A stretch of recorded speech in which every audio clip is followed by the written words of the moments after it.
This is a man-made forest.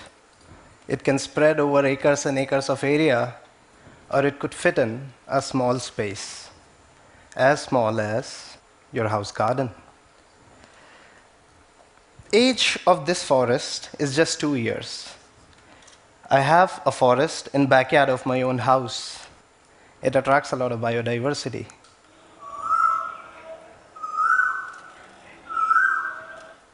I wake up to this every morning like a Disney princess. I am an entrepreneur who facilitates making of these forests professionally. We have helped factories, farms, schools, homes, resorts, apartment buildings, public parks, and even a zoo to have one of such forests. A forest is not an isolated piece of land where animals live together. A forest can be an integral part of our urban existence. A forest, for me, is a place so dense with trees that you just can't walk into it. It doesn't matter how big or small they are.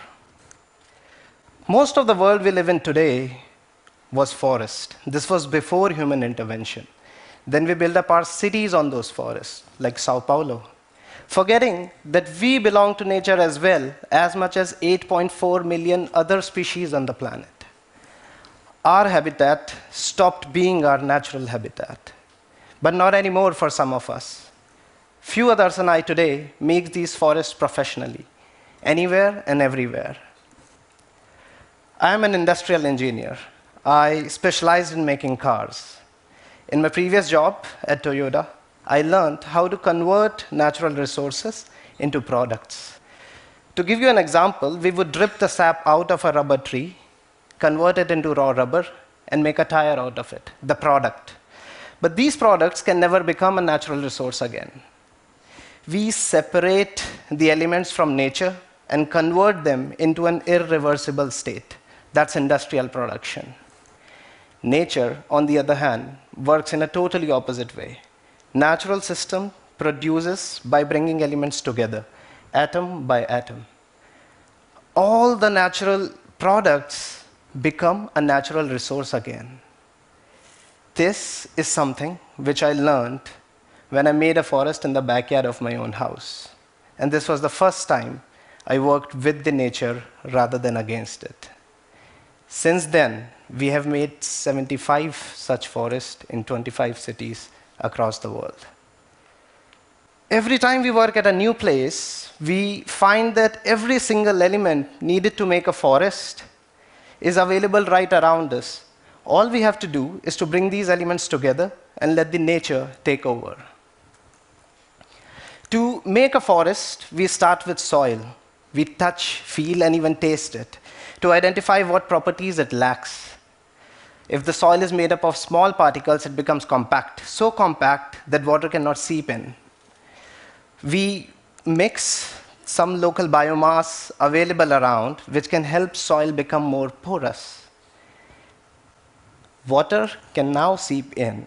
If the soil doesn't have capacity to hold the water, we would mix some more biomass, some water absorbent material like peat or bagasse, so soil can hold this water and it stays moist. To grow, plants need water, sunlight, and nutrition. What if the soil doesn't have any nutrition in it? We don't just add nutrition directly to the soil. That will be industrial way. It goes against the nature. We instead add microorganisms to the soil. They produce the nutrients in the soil naturally. They feed on the biomass we have mixed in the soil, so all they have to do is eat and multiply. And as their number grows, soil starts breathing again. It becomes alive. We survey the native tree species of the place. How do we decide what's native or not? Well, whatever existed before human intervention is native. That's the simple rule. We survey a national park to find the last remains of a natural forest. We survey the sacred groves or sacred forests around old temples. And if we don't find anything at all, we go to museums to see the seeds or wood of trees existing there a long time ago. We research old paintings, poems, and literature from the place to identify the tree species belonging there. Once we know our trees, we divide them in 4 different layers: shrub layer, subtree layer, tree layer, and canopy layer. We fix the ratios of each layer, and then we decide the percentage of each tree species in the mix. If we are making a fruit forest, we increase the percentage of fruit-bearing trees. It could be a flowering forest, a forest that attracts a lot of birds or bees, or it could simply be a native wild evergreen forest. We collect the seeds and germinate saplings out of them. We make sure that trees belonging to the same layer are not planted next to each other, or they will fight for the same vertical space when they grow tall. We plant the saplings close to each other. On the surface, we spread a thick layer of mulch. So when it's hot outside, the soil stays moist. When it's cold, frost formation happens only on the mulch.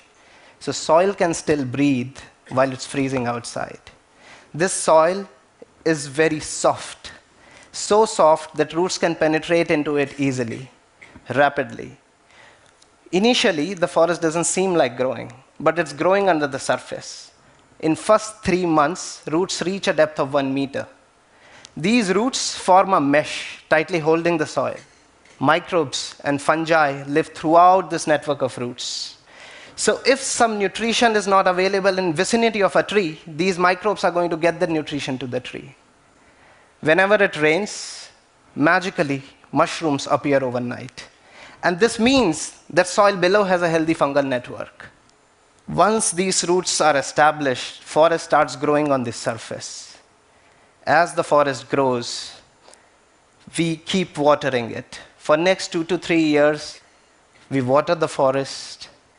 We want to keep all the water and soil nutrition only for our trees.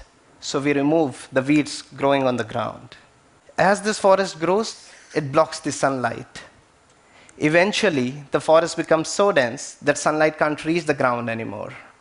Weeds cannot grow now because they need sunlight as well. At this stage, every single drop of water that falls into the forest doesn't evaporate back into the atmosphere. This dense forest condenses the moist air and retains its moisture. We gradually reduce and eventually stop watering the forest. And even without watering, the forest floor stays moist and sometimes even dark. Now, when a single leaf falls on this forest floor, it immediately starts decaying. This decayed biomass forms humus, which is food for the forest. As the forest grows, more leaves fall on the surface, means more humus is produced, means more food, so forest can grow still bigger. And this forest keeps growing exponentially. Once established, these forests are going to regenerate themselves again and again, probably forever. In a natural forest like this, no management is the best management. It's a tiny jungle party. This forest grows as a collective.